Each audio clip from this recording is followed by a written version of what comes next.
नमस्कार, आदाब, सत श्री अकाल, जय भीम, जोहार। मेरा नाम है नवीन कुमार। इस देश की पुलिस ने, सरकार ने, अदालत ने, कुल मिलाकर इस देश के पूरे सिस्टम ने मिलकर एक नौजवान की जिंदगी को नर्क में तब्दील कर दिया। न्याय को लेकर उसकी हर मामूली उम्मीद का बार बार खून किया और उसे उस मुहाने पर लाकर छोड़ दिया जहां उसे किसी भी समय लग सकता था कि शोषण, संवेदनहीनता और सियासी कुचक्रों की चक्की में उसके जीवन का अर्थ ही क्या बचा है। लेकिन उसने ऐसा नहीं सोचा, क्योंकि उसका नाम उमर खालिद है। वही उमर खालिद जिसे जेल में नहीं डाला गया होता तो वो दुनिया की किसी भी यूनिवर्सिटी में मॉडर्न हिस्ट्री का शानदार प्रोफेसर होता। वही उमर खालिद जिसे आदिवासियों पर पीएचडी करने के एवज में उन्हीं की तरह न्याय के अधिकार से बेदखल कर देने की बेहया कोशिशें हुई है और ये जारी है।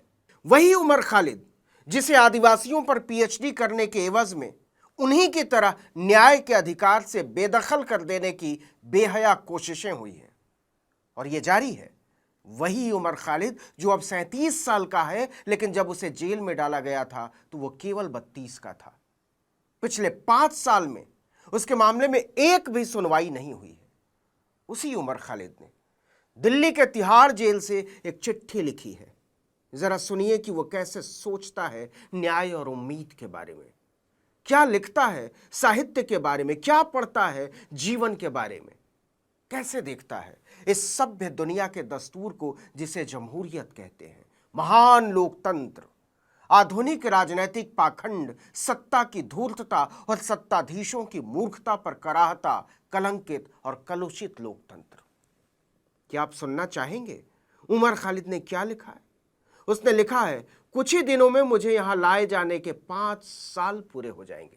कभी कभी मुझे हैरत होती है कि मैं इतने लंबे समय तक अपने सेल की इतनी छोटी सी जगह में कैसे रह पाया, कैसे इतने लंबे समय के दौरान बेचैन नहीं हुआ। वैसे ऐसे दिन भी थे जब मैं चिड़चिड़ा और उदास रहता था और दुर्भाग्य से ऐसे समय में मैंने अपना सारा गुस्सा, सारी खीज मेरी दोस्त बनो ज्योत्सना लाहिड़ी पर उतारा।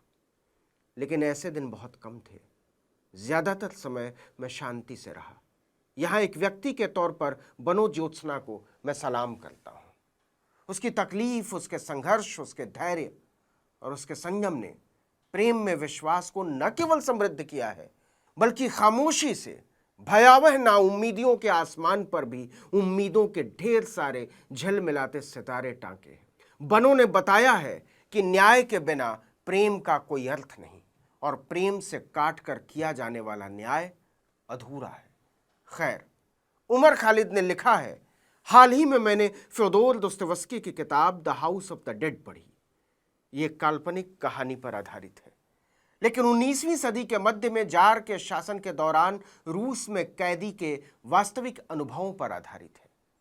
किताब पढ़ते हुए मेरे मन में सबसे अजीब विचार ये आया कि दुनिया के इतने सारे तरीकों से बदल जाने के बावजूद कैद के अनुभवों में कितना कम बदलाव आया है। किताब में वर्णित घटनाओं को 150 साल से ज्यादा हो चुके हैं और यह दुनिया के एक अलग हिस्से से है।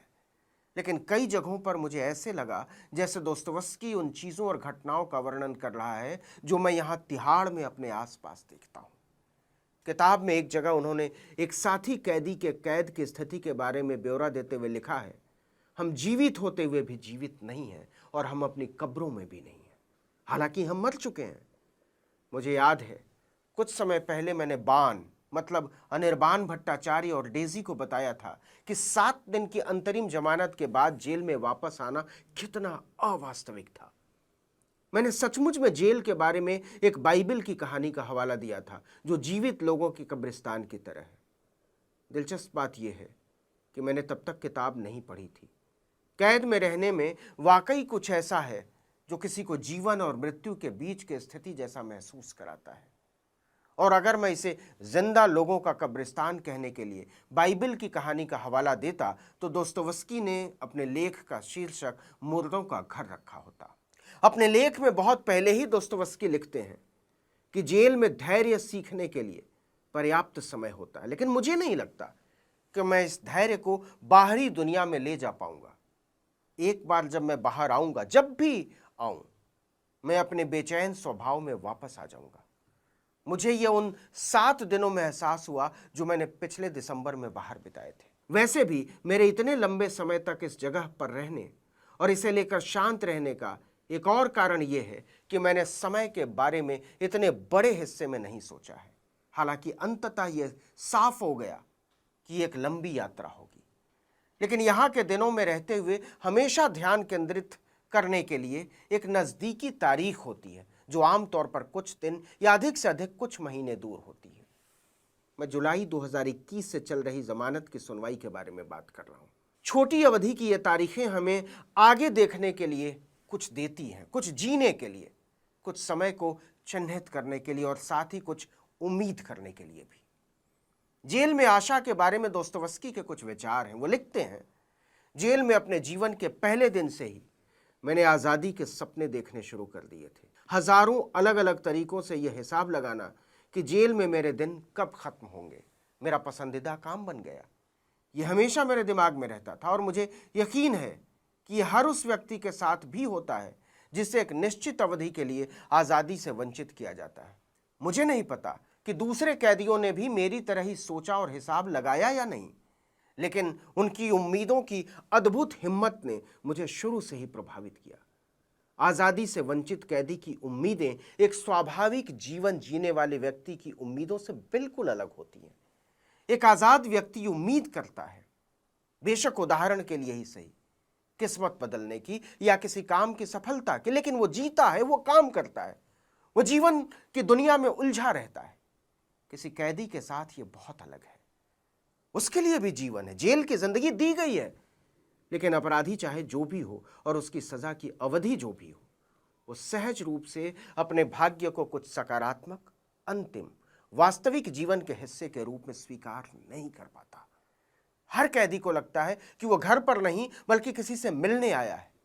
वो 20 साल को ऐसे देखता है जैसे वो 2 साल हों और उसे पूरा यकीन है कि जब उसे 55 साल की उम्र में रिहा किया जाएगा तो वो उतना ही जीवन और ऊर्जा से भरा होगा जितना कि वो अभी 35 साल की उम्र में है। क्या आप इस लाइन में छिपे उमर खालिद के दर्द को समझ पा रहे हैं? न्याय मिलने, आज़ाद होने और अपनी बात समझा पाने की तड़प को समझ पा रहे हैं? अपनी चिट्ठी को ख़त्म करते हुए उमर ने लिखा है, किताब में एक बिंदु पर दोस्तोवस्की लिखते हैं, किसी लक्ष्य और उस तक पहुंचने के लिए बिना कोई कोशिश किए कोई भी व्यक्ति जीवित नहीं रह सकता।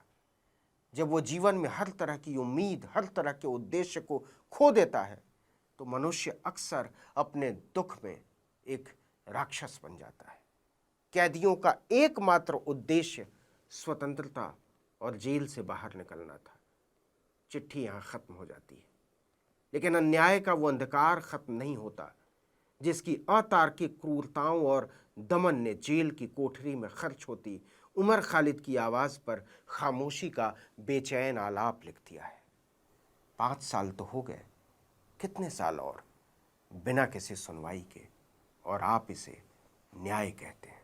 इस वीडियो में इतना ही, लेकिन अगर आपने आर्टिकल 19 इंडिया को अब तक सब्सक्राइब नहीं किया है तो फ़ौरन कर दीजिए, बेल आइकॉन दबाइए, घंटी जैसी आकृति, लाइक कीजिए और कमेंट करके बताइए हमारा वीडियो आपको कैसा लगा। हमारा ट्विटर हैंडल है article19_India और मेरा ट्विटर हैंडल है नवीन जर्नलिस्ट। नमस्कार।